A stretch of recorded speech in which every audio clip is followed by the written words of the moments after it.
আসসালামু আলাইকুম রহমতুল্লাহি ওয়া বারাকাতুহু। প্রিয় দর্শক শ্রোতা, সবাইকে স্বাগতম। সমসাময়িক বিষয় নিয়ে আপনাদের সামনে আবার উপস্থিত হয়েছি। আবু হেনা রাজ্জাকি একজন স্বনামধন্য রাজনীতিবিদ বাংলাদেশের প্রেক্ষাপটে। উনি বিভিন্ন সময়ে খুবই গুরুত্বপূর্ণ বক্তব্য রাখেন। আজকে তার একটি বক্তব্য আপনাদের সামনে শেয়ার করতে যাচ্ছি। রাজাকারের সাথে আতাত করে যখন ক্ষমতায় যাও তখন ভালো লাগে, আবার রাজাকাররে আপনি ছড়িয়ে আপনি একটা রাজাকাররে কখন 5 বছর রাজাকার বলেন না, আবার ওনার ক্ষমতাতে সরে গেলে আবার রাজা, এটা হয় নাকি রে ভাই? আপনি সেখানে মাঠে বলতেছেন 18 কোটি লোকের বলতেছেন রাজনীতিতে শেষ কথা বলতে কিছু নাই।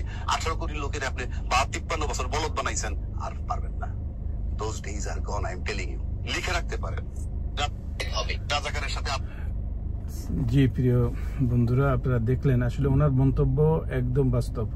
কারণ আমরা দেখছি বিগত সময়গুলোতে বিএনপি জামাত অনেক সময় ঐক্যবদ্ধভাবে বাংলাদেশে আন্দোলন সংগ্রাম ইভেন ক্ষমতা ভাগাভাগি করেছে, এবং যখন তারা একসাথে বিশেষ করে 91-তে নিঃস্বার্থভাবে জামাত ইসলামী বিএনপিকে সাপোর্ট দিয়েছে, তারা সরকার গঠন করেছে, এবং সরকার গঠন করার পরপরই জামাত ইসলামী বিভিন্ন রকমের সমস্যার সম্মুখীন হয়েছেন, এবং এর সম্ভবত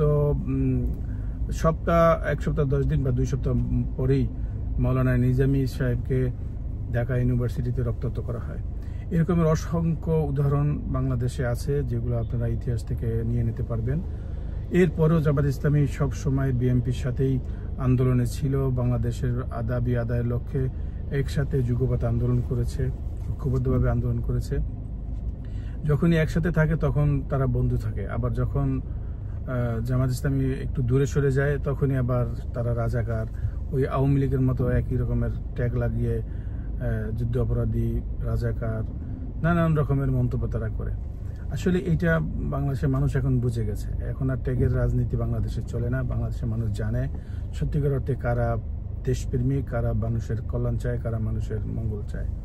তো প্রিয় বন্ধুরা, আসুন আমরাও আপনাদেরকে সেই উদাত্ত আহ্বান জানাবো, বাংলাদেশের জন্য কারা সবচেয়ে বেশি উপযোগী, কারা বাংলাদেশের জনগণের জন্য উপযোগী, আমরা তাদেরকে নির্বাচিত করি। আবার কোনো এক বিষয় নিয়ে কথা হবে। আসসালামু আলাইকুম রহমতুল্লাহি ওয়া বারাকাতুহু।